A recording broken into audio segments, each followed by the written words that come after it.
রাজধানীর কুর্মিটোলা হাসপাতালে ব্রিফ করছেন বৈষম্য বিরোধী ছাত্র আন্দোলনের সমন্বয়ক সার্জিস আলম। সেখানে সরাসরি চলে যাচ্ছি আমরা। এবং বিভিন্ন প্রাইভেট হসপিটালে গিয়ে আমরা যেটি দেখেছি যে প্রাইভেট হসপিটালে রোগী প্রায় নেই বললেই চলে, দুই একটি প্রাইভেট হসপিটাল ছাড়া সকল রোগী এখন সরকারি হসপিটালে। কারণ ওই মানুষগুলো আসলে আর্থিকভাবে তাদের ওই সামর্থ্য সেটি নেই।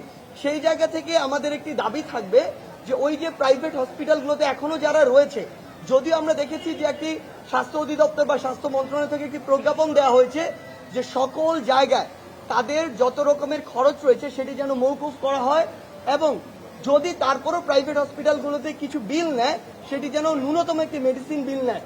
সেই জায়গায় আমাদের আবেদন থাকবে যে প্রত্যেকটি জায়গায়, হোক সরকারি হোক বেসরকারি, হসপিটালগুলোতে যেন যারা আন্দোলনকারী রয়েছে, যে বয়সেরই হোক না কেন, আন্দোলনকারী যারা রয়েছে ঢাকার হোক ঢাকার বাইরের হোক, সকলের এই চিকিৎসা ফিটি যেন মওকুফ করা হয়, কিংবা যদি সেখানে কোনো পেমেন্ট করা প্রয়োজন হয় সেটি যেন রাষ্ট্র সেই দায়িত্বটি নেয়।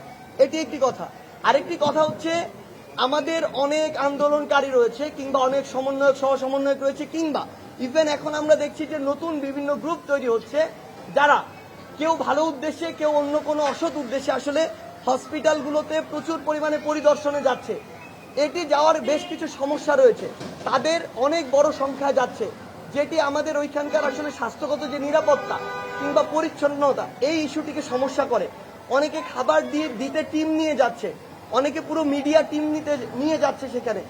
আমাদের আপনাদের কাছে রিকোয়েস্ট এবং আপনাদের মাধ্যমে সকলের কাছে রিকোয়েস্ট, আমরা ওই হসপিটালের ভিতরে যে নিরাপত্তা কিংবা স্বাস্থ্যগত যে ঝুঁকি, এই বিষয়গুলো মাথায় রেখে সেখানে যেন পর্যাপ্ত যতটুকু আমাদের হাইজিন মেনটেন করা উচিত সেটুকু যেন আমরা করি।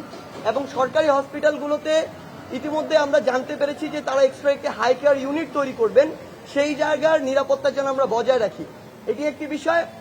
এবং আমাদের থেকে যেটি আমরা এই হসপিটালগুলোতে ঘুরে যেটি দেখেছি, আসলে আমাদেরকে শোনানো হয়েছিল ওই ফ্যাসিস্ট সরকার যতদিন ছিল যে আমাদের উপর নাকি শুধুমাত্র রাবার বুলেট ছোড়া হয়েছে।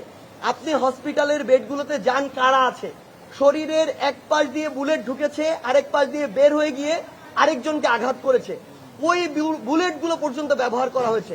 আপনি গিয়ে দেখুন এক একজন কিভাবে কাতরাচ্ছে। এই যারা একটি গণহত্যার মতো একটি বিষয়ের সাথে জড়িত ছিল, আমরা ছাত্র সমাজ এবং বৈষম্য বিরোধী ছাত্র আন্দোলন বলতে চাই, তাদের যেন এই গণহত্যার দায়ে বিচারটি দেশে এবং আন্তর্জাতিক মহল থেকে হয়, এই কথাটাই আমরা বলছি। এবং প্রাইভেট হসপিটালগুলোতে লাখ লাখ টাকা নিয়ে নেওয়া হয়েছে, যাদের অলরেডি ডিসচার্জ করা হয়েছে। আমাদের আবেদন থাকবে অন্তর্বর্তীকালীন সরকারের কাছে কিংবা স্বাস্থ্য মন্ত্রণালয়ের দায়িত্বে যারা রয়েছেন তাদের কাছে, এই আন্দোলনকারী যারা রয়েছে, শুধু ছাত্র নয়, যে কোনো বয়সের হোক না কেন, তাদের যে বিলগুলো নেওয়া হয়েছে লক্ষ লক্ষ টাকা, এগুলো যেন প্রাইভেট হসপিটালগুলো ফেরত দিয়ে রিফান্ড করে তাদের যে ইমেজের একটি সংকট তৈরি হয়েছে সেই ইমেজটি ফিরিয়ে আনার ন্যূনতম যে চেষ্টাটি সেটি করে। এটি আমাদের সকল প্রাইভেট হসপিটালের কাছে একটি আবেদন থাকবে। এবং সরকারি হসপিটালের মধ্যস্বত্বভোগী রয়েছে একটি গোষ্ঠী, প্রশাসন জানে ফ্রি দেওয়া হচ্ছে, রোগী জানে না ফ্রি দেওয়া হচ্ছে, রোগীকে বিভিন্নভাবে বোঝানো হচ্ছে এটা লাগবে এটা লাগবে। যে মধ্যস্বত্বভোগীরা এতদিন ধরে বাংলাদেশে এগুলো করেছে, অসৎভাবে টাকা ইনকাম করেছে, তাদেরকে আমরা হুঁশিয়ার করে দিতে চাই, প্রশাসনের সহযোগিতায় ফার্দার আমরা যদি কাউকে এরকম কোনো কাজের মধ্যে দেখি, তাদের বিরুদ্ধে চাকরিচ্যুত করা সহ যত ধরনের পদক্ষেপ নেওয়ার জন্য যত ধরনের ব্যবস্থা আমাদের পক্ষে নেওয়া দরকার, আমরা তার সবগুলোই নিব।